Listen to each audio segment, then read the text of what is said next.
اعوذ باللہ السمیع العلیم من الشیطان الرجیم بسم اللہ الرحمن الرحیم۔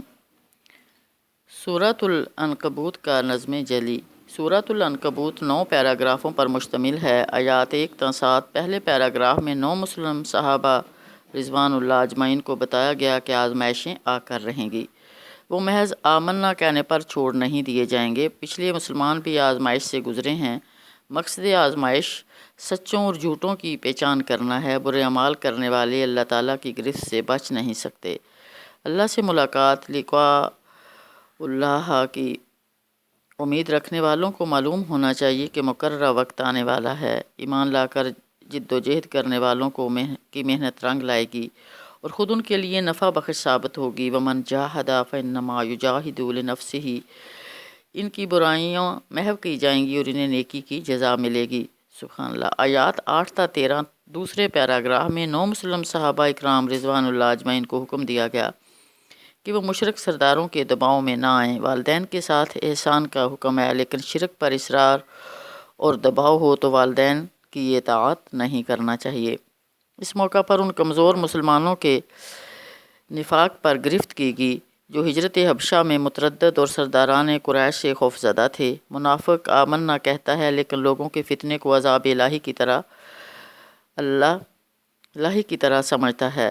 کامیابی ہو تو اپنی رفاقت کا احسان جتاتا ہے۔ سینے کے رازوں سے واقف اللہ تعالیٰ یہ ظاہر کرنا چاہتا ہے کہ کون مومن ہے اور کون منافق۔ وَمِنَ النَّاسِ مَن يَقُولُ آمَنَّا بِاللَّهِ فَإِذَا أُوذِيَ فِي اللَّهِ جَعَلَ فِتْنَةَ النَّاسِ كَعَذَابِ اللَّهِ وَلَئِن جَاءَ نَصْرٌ مِّن رَّبِّكَ لَيَقُولُنَّ إِنَّا كُنَّا مَعَكُمْ وَلَيْسَ اللَّهُ بِأَعْلَمَ بِمَا فِي صُدُورِ الْعَالَمِينَ۔ آیت 10۔ کافروں کے سردار کمزور مسلمانوں پر دباؤ ڈالتے تھے کہ روز قیامت ہم تمہارے گناہ اپنے سر لے لیں گے۔ انہیں جھوٹا کہا گیا ہے۔ روز قیامت یہ اپنا اور دوسروں کا دوہرا بوجھ اٹھائیں گے۔ اس دن ان کی افتراء پردازیوں کے بارے میں باز پرس ہوگی۔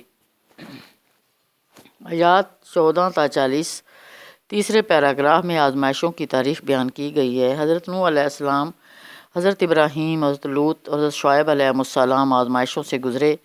حضرت نوح علیہ السلام اپنی قوم کے درمیان 950 سال رہے۔ ان کی قوم کو طوفان سے ہلاک کیا گیا۔ یہ ظالم لوگ تھے۔ اللہ نے کشتی والوں کو بچا لیا اور سارے جہان والوں کے لیے عبرت کا سامان فراہم کر دیا۔ آیت 15۔ حضرت ابراہیم علیہ السلام نے توحید و تقوی کی دعوت دی۔ اعبدوا اللہ واتقوہ۔ آیت 16۔ حضرت ابراہیم علیہ السلام نے بت پرستی کو جھوٹ قرار دیا، من دون اللہ کا پول کھول دیا کہ یہ رزق نہیں دے سکتے۔ انما تعبدون من دون اللہ اوثانا وتخلقون افکا ان الذین تعبدون من دون اللہ لا یملکون لکم رزقا۔ لہٰذا لوگوں کو اللہ کے پاس رزق تلاش کرنا چاہیے، اسی کی عبادت کرنی چاہیے، اس کا شکر ادا کرنا چاہیے، اسی کی طرف لوٹنا ہے۔ فابتغوا عند اللہ الرزق وَاعْبُدُوهُ وَاشْكُرُوا لَهُ إِلَيْهِ تُرْجَعُونَ۔ آیت 17۔ پچھلی قوموں نے بھی تکذیب کی۔ رسول کا کام تو صرف واضح پہنچا دینا ہے۔ وَلَئِن تُكَذِّبُوا فَقَدْ كَذَّبَ أُمَمٌ مِّن قَبْلِكُمْ وَمَا عَلَى الرَّسُولِ إِلَّا الْبَلَاغُ الْمُبِينُ۔ آیت 18۔ حضرت ابراہیم علیہ السلام نے توحید کے متعدد عقلی دلائل پیش کیے۔ اللہ ہی خلق کی ابتدا اور اعادہ کرتا ہے، یہ اللہ کے لیے آسان ہے۔ اللہ ہر شے پر قادر ہے۔ اللہ چاہے تو سزا دے، چاہے تو رحم کرے۔ اللہ کو زمین و آسمان میں کوئی عاجز نہیں کر سکتا۔ اللہ کے غضب سے بچانے والا کوئی ولی اور نصیر نہیں ہے۔ آیت 21 تا 22۔ کافرین اور منکرین آخرت رحمت الہی سے مایوس ہیں، ان کے لیے دردناک عذاب ہوگا۔ آیت 23۔ حضرت ابراہیم علیہ السلام کی قوم نے انہیں قتل کرنے یا زندہ جلا دینے کا مشورہ کیا۔ اقتلوہ خرقوہ۔ اللہ نے انہیں آگ سے نجات دی۔ اس واقعہ سے اہل ایمان کی آزمائشوں کی تاریخ جان کر اپنے اندر حوصلہ پیدا کر سکتے ہیں۔ حضرت ابراہیم علیہ السلام پر صرف ان کے بھتیجے حضرت لوط علیہ السلام ایمان لائے۔ اعلان کیا میں اپنے رب کی طرف ہجرت کرنے والا ہوں۔ فآمن لہ لوط وقال انی مہاجر الی ربی۔ آیت 26۔ حضرت لوط علیہ السلام نے اپنی قوم سے کہا فحش کام نہ کرو جو دنیا میں پہلے کسی نے نہیں کیا، یعنی مردوں کے ساتھ لواطت۔ آیت 28 تا 29۔ یہ لوگ اس قدر بے شرم تھے کہ مجالس میں منکر افعال کیا کرتے تھے۔ آیت 29۔ قوم نے عذاب کو دعوت دی۔ حضرت لوط علیہ السلام نے دعا کی رب انصرنی علی القوم المفسدین۔ اللہ نے مدین کی طرف حضرت شعیب علیہ السلام کو بھیجا۔ انہوں نے 3 باتوں کی دعوت دی۔ نمبر 1 اللہ کی بندگی کرو، نمبر 2 قیامت کے دن کی امید رکھو، نمبر 3 فساد نہ کرو۔ آیت 36 اعبدوا اللہ ورجوا الیوم الاخر ولا تعثوا فی الارض المفسدین۔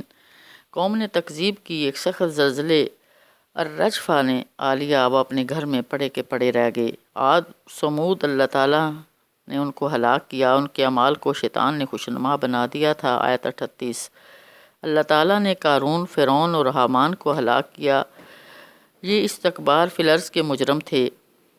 آیت 39 آخر میں قوموں کی ہلاکت کے 4 مختلف طریقے بیان کیے گئے۔ ہلاکت گناہوں کی وجہ سے ہوتی ہے، فَكُلًّا أَخَذْنَا بِذَنبِهِ، پس ہر ایک کو ہم نے پکڑ لیا اس کے گناہوں کی وجہ سے۔ نمبر 1 فَمِنْهُمْ مَنْ أَرْسَلْنَا عَلَيْهِ حَاصِبًا، تیز آندھی سے۔ نمبر 2 وَمِنْهُمْ مَنْ أَخَذَتْهُ الصَّيْحَةُ، دھماکے سے۔ نمبر 2 نمبر 3 وَمِنْهُمْ مَنْ خَسَفْنَا بِهِ الْأَرْضَ، خسفا زمین میں دنسا کر۔ نمبر 4 وَمِنْهُمْ مَنْ أَغْرَقْنَا، غرق کر کے۔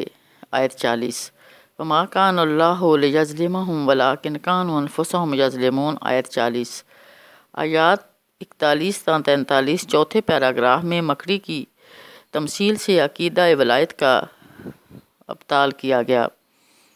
توحید ولایت ہی حق ہے۔ سبحان اللہ۔ اللہ ہی ولی کارساز ہے، سرپرست اور تحفظ فراہم کرنے والی ہستی ہے۔ من دون اللہ، غیر اللہ کی ولایت کا عقیدہ مکڑی کے کمزور گھر کی طرح ہے، جو نہ سکون پہنچا سکتا ہے اور نہ تحفظ فراہم کر سکتا ہے۔ اللہ کا سہارا مضبوط ہے، غیر اللہ کا سہارا نہایت کمزور ہے۔ جن لوگوں نے اولیاء بنائے ان کی مثال مکڑی جیسی ہے۔ مثل الذین اتخذوا من دون اللہ اولیاء کمثل العنکبوت اتخذت بیتا۔ سبحان اللہ۔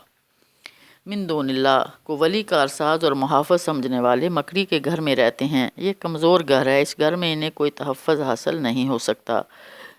وَإِنَّ أَوْهَنَ الْبُيُوتِ لَبَيْتُ الْعَنْكَبُوتِ لَوْ كَانُوا يَعْلَمُونَ۔ آیت 41 تمام گھروں سے کمزور گھر مکڑی کا گھر ہے، کاش وہ جانتے۔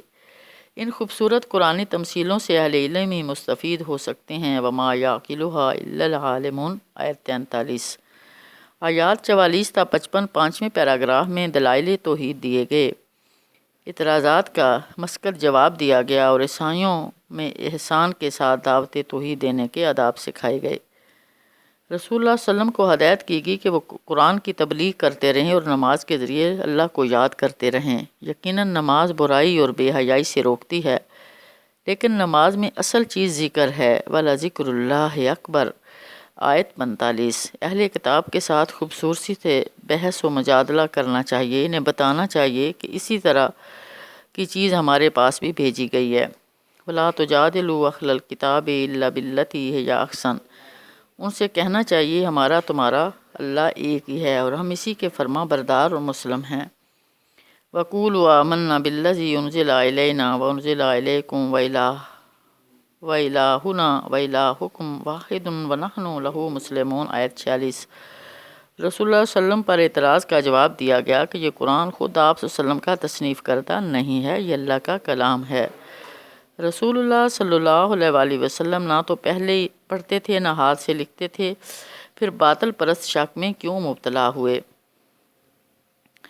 آیات 56 تا 60 چھٹے پیراگراف میں ہجرت کا حکم دیا گیا اور رزق کا وعدہ کیا گیا۔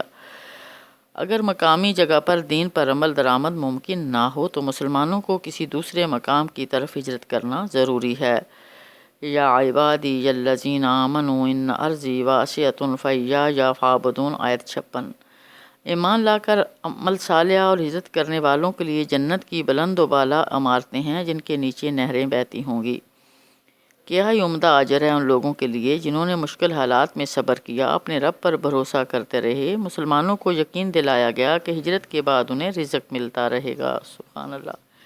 کتنے جانور ہیں جو رزق اٹھائے نہیں پھرتے، اللہ انہیں بھی رزق دیتا ہے، تمہیں بھی دے گا۔ وَكَأَيٍّ مِّن دَابَّةٍ لَا تَحْمِلُ رِزْقَهَا اللَّهُ يَرْزُقُهَا وَإِيَّاكُمْ۔ آیت 60 آیات 61-68 7ویں پیراگراف میں قریش کے خلاف فرد جرم ہے۔ حرم کی نعمت کے باوجود یہ لوگ ناشکری میں مبتلا ہیں۔ دنیا کی زندگی کھیل اور دل کے بہلاوے کے علاوہ کچھ نہیں، اصل گھر آخرت کا ہے۔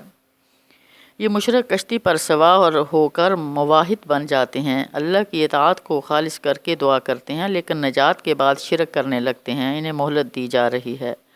اللہ نے مکے کو پرامن جگہ بنایا ہے، جبکہ گرد و پیش میں لوگ اچک لیے جاتے ہیں۔